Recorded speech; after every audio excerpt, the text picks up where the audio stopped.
मंजिल मिले न मिले ये तो मुकद्दर की बात है। मंजिल मिले न मिले ये तो मुकद्दर की बात है। हम कोशिश भी ना करें ये तो गलत बात है। Good morning all of you.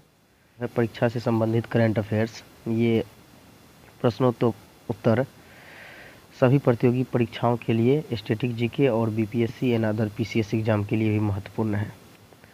सबसे पहले हम लोग जनवरी 2022 है, तो सबसे पहले happy new year all of you. नए साल की ढेर सारी शुभकामनाएं, और आप लोग अपने मिशन पर लग जाइए जो स्टूडेंट जिस भी चीज़ की तैयारी कर रहे हैं। तो सबसे पहले स्टार्ट करते हैं पहला करंट अफेयर्स। पहला क्वेश्चन है, उत्कृष्ट शैक्षणिक प्रदर्शन के लिए DAAD पुरस्कार 2021 से किसे सम्मानित किया गया। तो DAAD क्या होता है, आप लोग सबसे पहला क्वेश्चन आप लोग से है कि आप लोग इसको कमेंट में इसका फुल फॉर्म लिखें।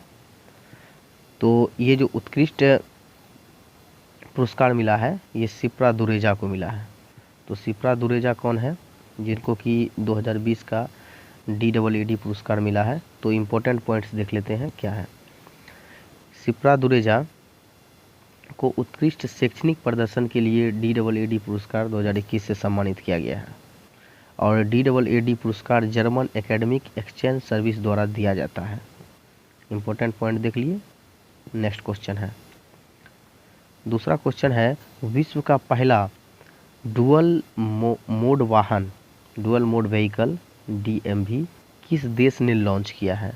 डुअल मोड वाहन ये जापान में। और इम्पोर्टेंट पॉइंट देख लेते हैं, जापान ने लॉन्च किया है तो जापान ने अपने शहर कायो में मिनी बस जैसी दिखने वाली दुनिया का पहला डुअल मोड वाहन पेश किया है। तो पूछ सकता है दुनिया का पहला जापान का कौन शहर में मिनी बस जो डुअल मॉडल से चालू हुआ है, तो वो कायो शहर में हुआ है। और कंट्री का नाम पूछेगा तो जापान। इस बस की खासियत देख लेते हैं, वाहन सड़क पर समान रबर के टायरों पर चल सकता है, लेकिन इसके स्टील के पहिए जो इसके नीचे की ओर होते हैं रेल की पटरियों से टकराने पर भी नीचे उतर जाते हैं। तो ये सब इनकी खासियत है, रेल की पटरी से टकराने पर ये नीचे उतर जाते हैं। कोई कोई होता है कि अटक जाते हैं, रुक जाते हैं, ये ऐसा नहीं होता है। तो ये बहुत अच्छी है, जापान ने इसको दुनिया की पहला है। जो देखिए, जो दुनिया का पहला होता है वो लगभग एग्जाम में पूछा जाता है। दुनिया में पहला कुछ भी नया चालू होता है, कोई योजना आता है, तो ये याद रखिए, करंट अफेयर्स के लिए बहुत ही इम्पोर्टेंट है। जो स्टूडेंट एग्ज़ाम देने वाले हैं उनको बहुत अच्छा से पता होगा करंट अफेयर्स के लिए किस तरह के क्वेश्चन पूछे जा रहे हैं। नेक्स्ट क्वेश्चन है, उड़ीसा के भुवनेश्वर में आयोजित चौथी पैरा बैडमिंटन राष्ट्रीय championship, para badminton national championship में किसने 2 स्वर्ण जीते हैं। तो नीतीश कुमार। अब ये नीतीश कुमार हरियाणा डिस्ट्रिक्ट के हैं, देख लेते हैं इनके बारे में। नीतीश कुमार ने चौथी बार पैरा बैडमिंटन चैंपियनशिप जीते हैं, जो कि हरियाणा से संबंधित है, और अपना दूसरा पदक जीते हैं। और उड़ीसा में भुवनेश्वर में संपन्न हुई प्रतियोगिता में पुरुष डबल फाइनल में नीतीश कुमार और उसकी जोड़ीदारी तरुण और नीतीश ने प्रमोद भगत और मनोज भगत की जोड़ी को हराकर स्वर्ण पदक जीता है। तो पूछ सकता है किसको हराया, तो प्रमोद भगत और मनोज कुमार को, मनोज सरकार की जोड़ी, ठीक है। इसको हराकर नीतीश और तरुण ने ये स्वर्ण पदक हासिल किया है। कौन सा था, बैडमिंटन पैरा गेम्स। किनको वन महानिदेशक और विशेष सचिव, director general of forest and special secretary DGF and SS नियुक्त किया है। तो वो है CP गोयल। अब CP गोयल के बारे में इम्पोर्टेंट पॉइंट देख लेते हैं। तो भारतीय वन सेवा अधिकारी चंद्र प्रकाश गोयल को, इसका फुल फॉर्म है जो देखे थे आप CP गोयल, तो चंद्र प्रकाश गोयल को वन महानिदेशक और विशेष सचिव नियुक्त किया गया है। पर्यावरण और वन जलवायु परिवर्तन के मंत्रालय में नियुक्त किया गया है। नेक्स्ट क्वेश्चन की ओर बढ़ते हैं। DRDO ने बॉर्डर सर्विलांस सिस्टम के तकनीक सौंपने के लिए किसके साथ समझौता किया है। DRDO ने तो पारस रक्षा और अंतरिक्ष प्रौद्योगिकी PDST को सौंपा है। इसके बारे में थोड़ा सा इम्पोर्टेंट पॉइंट देख लेते हैं। DRDO मतलब रक्षा अनुसंधान विकास परिषद, इनकी स्थापना 1958 में हुआ था। और नासा का भी स्थापना 1958 में ही हुआ था। नासा आप जानते हैं ये यूएसए का स्पेस एजेंसी है, और डीआरडीओ भारत का रक्षा अनुसंधान और विकास परिषद है। ने पारस रक्षा और अंतरिक्ष प्रौद्योगिकी को उपकरण अनुसंधान और विकास प्रतिष्ठान और डीआरडीओ द्वारा विकसित सीमा निगरानी प्रणालियों के लिए तकनीकी को सौंपने के लिए चुना है। मतलब ये समझिए कि ये जो उपकरण है अनुसंधान और विकास प्रतिष्ठान में डीआरडीओ की विकसित सीमा की निगरानी करेगा। नेक्स्ट क्वेश्चन की ओर बढ़ते हैं। Shyama Prasad Mukherjee rurban mission, Shyama Prasad Mukherjee rurban mission जो इसका फुल फॉर्म है SPMRM को लागू करने में कौन सा राज्य शीर्ष रहा? तो तेलंगाना की स्थापना 2 जून 2014 को हुआ था। नया राज्य बन के आया, टोटल 28 राज्य है और 8 यूनियन टेरिटरीज है, यूटी केंद्र शासित प्रदेश। नेक्स्ट क्वेश्चन तेलंगाना की ओर बढ़ते हैं। श्यामा प्रसाद मुखर्जी से इम्पोर्टेंट पॉइंट देख लेते हैं। श्यामा प्रसाद मुखर्जी रुर्बन मिशन को लागू करने वाला 34 राज्यों और केंद्र शासित प्रदेशों में तेलंगाना ने प्रथम स्थान हासिल किया है। तो देखिए यहाँ 34 राज्य और केंद्र शासित प्रदेश मिला के है, ऐसा नहीं कि 34 राज्य है, राज्य तो 28 ही हैं। ये दोनों मतलब 28 राज्य और 6 केंद्र शासित प्रदेश मिला के टोटल 34 हुआ। इसमें से तेलंगाना ने प्रथम स्थान प्राप्त किया है। यह ग्रामीण क्षेत्रों में एकीकृत परियोजना आधारित बुनियादी अवसंरचना को वितरित करने हेतु ग्रामीण विकास मंत्रालय द्वारा 2016 में शुरू की गई एक केंद्र प्रायोजित योजना है।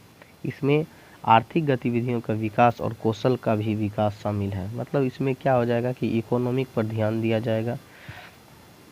और इसका जो स्टार्ट किया गया था स्थापना ये 2016 में किया गया था। ये ग्रामीण मंत्रालय द्वारा किया गया था, ये याद रखेंगे। और इसमें डीआरडीओ का योगदान है।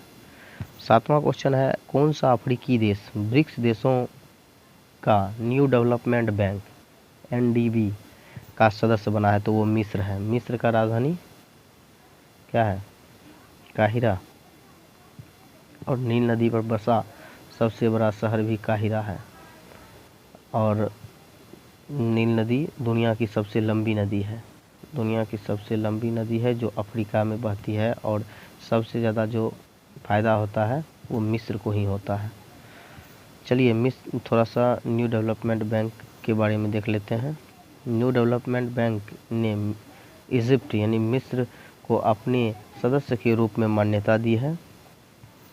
इससे पहले सितंबर 2021 में न्यू डेवलपमेंट बैंक ने संयुक्त अरब अमीरात और बांग्लादेश उरुग्वे को नए सदस्य के रूप में मंजूरी दी थी। 2021 में मिस्र को दिया है और इससे पहले UAE और बांग्लादेश और उरुग्वे को भी दे दिया गया है। चलिए नेक्स्ट क्वेश्चन की ओर बढ़ते हैं। भारत के उपराष्ट्रपति M वेंकैया नायडू ने डॉक्टर VL दत्त ग्लिप्स ऑफ फार्नियर्स लाइफ जर्नी पुस्तक का विमोचन किया है। इस पुस्तक को किसने लिखा है? तो डॉक्टर VL इंदिरा ने लिखा है। तो सबसे पहले जो भारत के उपराष्ट्रपति वेंकैया नायडू है, ये राज्यसभा के भी सभापति होते हैं। सबसे पहले इन्होंने विमोचन किया है। तो पुस्तक का नाम याद रखेंगे, doctor VL Dutt ग्लिप्स of a pioneers of life journey. और इनका विमोचन किए हैं डॉक्टर वेंकैया नायडू और उपराष्ट्रपति हैं। और जो है ये लिखे हैं राइटर हैं डॉक्टर VL इंदिरा। इनको याद रखेंगे। नेक्स्ट क्वेश्चन की ओर बढ़ते हैं। यूको बैंक के नए प्रबंध निदेशक, ठीक है, नए MD मैनेजिंग डायरेक्टर और मुख्य कार्यकारी अधिकारी यानी CEO चीफ एग्जीक्यूटिव ऑफिसर किसको बनाया गया है? यूको बैंक का सोमा शंकर प्रसाद। बहुत इंपॉर्टेंट है, याद रखेंगे। नया बना है यूको बैंक के नए MD and CEO Soma Shankar Prasad. Next question है और लास्ट क्वेश्चन है आज का। पंकज शर्मा किस देश में भारत के अगले राजदूत बने हैं? किस देश में? तो ये बने हैं मैक्सिको में। अब मैक्सिको किस कॉन्टिनेंट में है? तो नॉर्थ अमेरिका में। और नॉर्थ अमेरिका में 23 कंट्री है। और मैक्सिको तीसरा सबसे बड़ा देश है, तीसरा सबसे बड़ा देश है, तीसरा सबसे बड़ा देश है, जिसका की राजधानी मैक्सिको का मैक्सिको सिटी है, मैक्सिको का मैक्सिको सिटी है। और सबसे बड़ा देश जो है यहाँ नॉर्थ अमेरिका का, सबसे बड़ा देश नॉर्थ अमेरिका का आपका हो जाएगा कनाडा, और दूसरा हो जाएगा यूएसए, और तीसरा नंबर पे आता है मैक्सिको। तो याद रखेंगे। 23 कंट्री है नॉर्थ अमेरिका में। देखिए कुछ कुछ कंट्री का कैपिटल भी याद रखिएगा, जैसे कनाडा का ओटावा, यूएसए का यूनाइटेड स्टेट्स ऑफ अमेरिका, इसका अमेरिका का हो गया वाशिंगटन डीसी। तो कमेंट में बताइए वाशिंगटन डीसी में डीसी का फुल फॉर्म क्या होता है। देखते हैं कौन कमेंट में सही सही जवाब देते हैं। वाशिंगटन डीसी में डीसी का मतलब क्या होता है। तो आज के लिए इतना ही। Thank you all of you.